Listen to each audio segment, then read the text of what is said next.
जय Hind and hello guys, स्वागत है आपका आपके अपने YouTube चैनल ज्ञानदे होस्ट में। और इस वीडियो में मैं आपको बताने वाला हूं गुरुग्राम कोर्ट भर्ती 2024 ऑफलाइन फॉर्म के बारे में। ये भर्ती आपकी दोबारा से निकाली गई है। पहले ये भर्ती आपकी लास्ट ईयर के अंदर भी निकाली गई थी और अब दोबारा से इस भर्ती को निकाला है, जिसमें कि फ्रेश कैंडिडेट अप्लाई कर सकते हैं। अगर आपने पहले भी इसमें अप्लाई किया था और आपका फॉर्म रिजेक्ट हो गया था किसी भी कारण के चलते, तो फिर आप दोबारा से इसमें फॉर्म को भर सकते हैं। बट अगर आपने इसमें पहले अप्लाई किया था और आप यहां पर आपका फॉर्म रिजेक्ट नहीं हुआ है, तो आप इसमें दोबारा से फॉर्म को मत भरिएगा, नहीं तो आपके दोनों फॉर्म रिजेक्ट हो जाएंगे। तो मैं आपको बताऊंगा कि कैसे आपको इस फॉर्म को भरना है और कौन लोग इसमें एलिजिबल है। तो पहले तो आप ये जान लीजिएगा कि कौन लोग इस फॉर्म को भर पाएंगे, एंड फिर आपको इसी वीडियो में बताया जाएगा कि कैसे आपको फॉर्म को भरना है। इसलिए आपको वीडियो को पूरा देखना है और स्किप नहीं करना है। तो चलिए शुरू करते हैं। गाइज, अगर आपने अभी तक वीडियो को लाइक नहीं किया तो पहले तो वीडियो को लाइक कर दो, क्योंकि आपके लाइक करने से काफी सारा मोटिवेशन मिलता है। एंड साथ ही साथ चैनल को सब्सक्राइब करके बेल आइकन ऑन कर लो, क्योंकि यहां पर आपको आगे भी इसके बारे में सभी अपडेट दिए जाएंगे। तो कर दिया आपने वीडियो को लाइक एंड चैनल को सब्सक्राइब। अब चलिए पॉइंट पर आते हैं। तो अभी जो आप वीडियो में देख सकते हैं, हमारी ऑफिशियल साइट jobsgyan.in है। इसका लिंक वीडियो को डिस्क्रिप्शन में दिया है। जैसे ही आप ये लिंक ओपन करेंगे तो आपके सामने इस भर्ती की जानकारी आएगी, जहां पर आपको जानने को मिलेगा कि इसमें आपके क्लर्क, पियोन, प्रोसेस सर्वर के 87 पोस्ट निकाले हैं। जॉब लोकेशन आपकी हरियाणा रहेगी। अप्लाई करने के लिए किसी भी कैटेगरी कैंडिडेट को कोई एप्लीकेशन फीस पे करने की आवश्यकता नहीं है। फॉर्म आप लोग 16 फरवरी 2024 तक भर पाएंगे। फिर इसमें यहाँ पर क्लर्क की पोस्ट पर 17 वैकेंसी, अप्लाई करने के लिए ग्रेजुएट की योग्यता।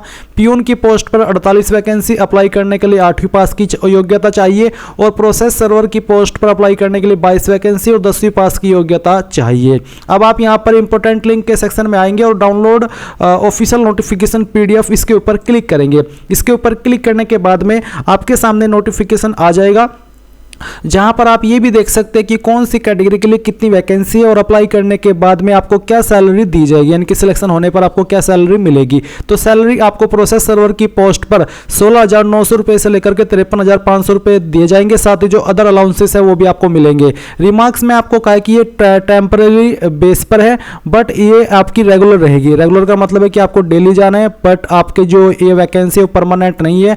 परमानेंट आगे चल करके आपकी परफॉर्मेंस के अकॉर्डिंग हो भी सकती है, नहीं भी हो सकती है, बट ये आपको कोई भी गारंटी नहीं दे रहे कि आपको परमानेंट किया जाएगा। इसके बाद में पियून के लिए किस कैटेगरी में कितनी वैकेंसी वो आप चेक करेंगे ही। साथ ही सैलरी भी आपको इस पर सेम लेवल की दी जाएगी, जो कि आप यहां पर चेक कर सकते हैं। इसके बाद में आपको वो चीज बताइए जो कि मैंने आपको बोला था कि ये वैकेंसी पहले भी आई थी 27/12/2023 डेटेड एडवर्टाइजमेंट के नाम से, एंड जिसने उस में अप्लाई किया था और उनका अगर फॉर्म रिजेक्ट हुआ है तो उसमें दोबारा अप्लाई कर सकते हैं। अगर आपका फॉर्म रिजेक्ट नहीं हुआ था तो आप इसमें दोबारा से अप्लाई मत कीजिएगा, आपका वही फॉर्म कंटिन्यू रहेगा। इसके बाद में यहां पर क्वालिफिकेशन की अगर बात करें तो प्रोसेस सर्वर की पोस्ट पर अप्लाई करने के लिए आप देख सकते हैं matriculate with knowledge of Hindi और पंजाबी, यानी कि आपको 10वीं के साथ में हिंदी और पंजाबी की नॉलेज होनी चाहिए, या फिर ये कह लीजिए कि आपने 10वीं के अंदर वन ऑफ सब्जेक्ट हिंदी या फिर पंजाबी पढ़ा हो, तभी आप इस पर एलिजिबल रहेंगे। पियोन्स की पोस्ट पर बोला है कि कैंडिडेट हुए पास्ट मिडिल स्टैंडर्ड यानी कि 8वीं पास की योग्यता हिंदी और पंजाबी के साथ में, तो आप इस पर अप्लाई कर सकते हैं। एज लिमिट आपकी यहाँ पर 18 से 42 साल के बीच रखी गई है, जो कि 1 जनवरी 2024 तक काउंट की जाएगी। और आपकी इंपोर्टेंट डेट्स आप देख ही सकते हैं, 16 फरवरी 2024 शाम 5 बजे तक आपके पास समय है। आप इस फॉर्म को भर करके ऑफलाइन वे में सेंड करेंगे।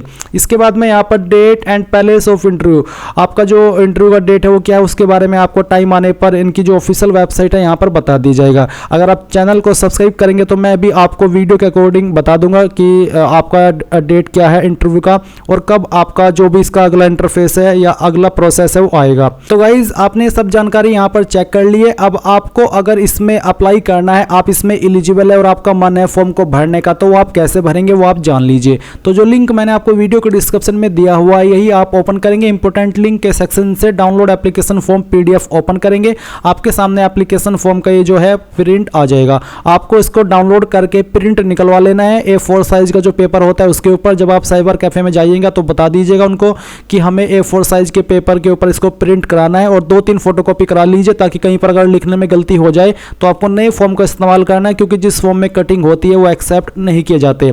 अब आपने इसको प्रिंट करा लिया। यहाँ पर बोला है fix latest passport size colour photograph. यहाँ पर आपको आपका latest colour passport size photograph चिपका देना है। एंड देन यहाँ पर application for the post of के सामने जिस भी पोस्ट पर आप अप्लाई करें उस पोस्ट का नाम आप लिखेंगे, जैसे कि क्लर्क, पियोन या फिर प्रोसेस सर्वर, वो आप यहाँ पर लिख दीजिएगा। नेम ऑफ कैंडिडेट, आपको आपका नाम 10th के सर्टिफिकेट के अकॉर्डिंग अंग्रेजी के बड़े अक्षरों के अंदर यहाँ पर अपने हाथ से लिख देना है। फादर हस्बैंड नेम, अगर आपकी शादी हो चुकी है तो आप आपके पति का नाम देंगे, नहीं तो आपको यहाँ पर आपके फादर का नाम देना है। डेट ऑफ बर्थ, आपकी डेट ऑफ बर्थ क्या है, 10th के सर्टिफिकेट के अकॉर्डिंग डेट ऑफ बर्थ आप यहां पर लिखेंगे। फिर आपकी उम्र 1/1/2023 तक, अभी ये जो फॉर्म है वो पहला है तो आपको अभी आपकी एज 1/1/2024 तक काउंट करनी होगी। तो 1/1/2024 तक आपकी उम्र कितने साल, कितने महीने, कितने दिन की होती है वो आपको यहां पर बताना है। आप गूगल के अंदर जाइएगा और आपको एज कैलकुलेटर सर्च करना है। इसको सर्च करने के बाद में जो आपके सामने यहां पर वेबसाइट आएगी ये वाली, ये आपको ओपन कर लेनी है। इसको ओपन करने के बाद में यहां पर आपको आपकी डीओबी सेलेक्ट करनी है और नीचे आपको 1 जनवरी 2024 सेलेक्ट करके कैलकुलेट के ऊपर क्लिक करना है और फिर जो भी आपकी डीओबी आएगी वो डीओबी आपको यहां पर लिखनी है, यानी कि कितने साल, कितने महीने, कितने दिन आपके यहां पर आ जाएंगे। एंड देन वो आप यहां पर लिख दीजिएगा। फिर जेंडर में आपको बताना है कि मेल या फिर फीमेल। इसके बाद नेशनलिटी के अंदर आप INDIAN यानी कि इंडियन लिखेंगे। परमानेंट एड्रेस, तो जो आपका परमानेंट एड्रेस है आपकी आईडी के अकॉर्डिंग वो आप यहां पर लिख देंगे, अंग्रेजी के बड़े अक्षरों के अंदर ही आपको लिखना है। एंड देन फिर आता है कोरेस्पोंडेंस एड्रेस यानी कि प्रेजेंट एड्रेस। तो अगर आपका परमानेंट और प्रेजेंट एड्रेस एक ही है तो जो एड्रेस आपने ऊपर भरा वही एड्रेस आप यहां पर नीचे भर दीजिएगा। फिर आती है कैटेगरी, तो जो भी आपकी कैटेगरी है SC ST OBC BC जो भी है वो कैटेगरी आप यहां पर लिखिएगा। एंड उसके बाद में एकेडमिक क्वालिफिकेशन, तो आपकी जो हाईएस्ट क्वालिफिकेशन है वो कितनी है, 10वीं 12वीं ग्रेजुएट डिप्लोमा जो भी है वो आप यहां पर लिख दीजिएगा। फिर आपको यहां पर नीचे उसकी जानकारी देनी है, जैसे कि सबसे पहले आप यहां पर 8 की जानकारी देंगे। अगर आप यहां पर पियोन की पोस्ट पर अप्लाई करें तो आप उसकी जानकारी भरेंगे। तो 8 में यहां पर बोर्ड यूनिवर्सिटी, तो 8 में कोई बोर्ड कोई यूनिवर्सिटी नहीं होती तो आप यहाँ पर आपके स्कूल का नाम लिखेंगे जहाँ से आपने आपकी 8वीं की है, किस साल के अंदर पास किया वो आप ईयर ऑफ पासिंग के सामने नीचे इस बॉक्स में लिख देंगे, जैसे कि 2010 12 14 15 जो भी है वो आप यहाँ पर लिख दीजिएगा। आपकी डिवीज़न या फिर आपकी क्लास क्या थी, जैसे कि 60+ % को फर्स्ट डिवीज़न के अंदर रखा जाता है तो आप यहाँ पर उसके अकॉर्डिंग अपनी फर्स्ट डिवीज़न दे देंगे। जिनकी परसेंटेज 45 से लेकर के 59 के बीच में होती है वो सेकेंड डिवीज़न में आते हैं और जिनकी 33 से लेकर के 45 के बीच में होती है वो थर्ड डिवीजन में आते हैं। तो उसके अकॉर्डिंग आप अपनी परसेंटेज, आपकी जो डिवीजन है वो लिख दीजिएगा। फिर आपके परसेंटेज और मार्क्स क्या है, आपकी परसेंटेज आपको यहाँ पर लिखनी है। अगर कोई ग्रेड पॉइंट है तो आप लिख दीजिएगा, नहीं तो आप इसको खाली छोड़ सकते हैं। फिर 10th की जानकारी भरनी है। 10th में आपको बताना कि कौन से बोर्ड से आपने 10वीं की है, जैसे कि UP board, Haryana board, CBSE board, तो आपको आपके बोर्ड का नाम देना है, पासिंग ईयर देना है, आपकी डिवीजन या फिर क्लास देनी है, परसेंटेज लिखनी है और कोई ग्रेड पॉइंट है तो वो भी आप यहाँ पर दे दीजिएगा।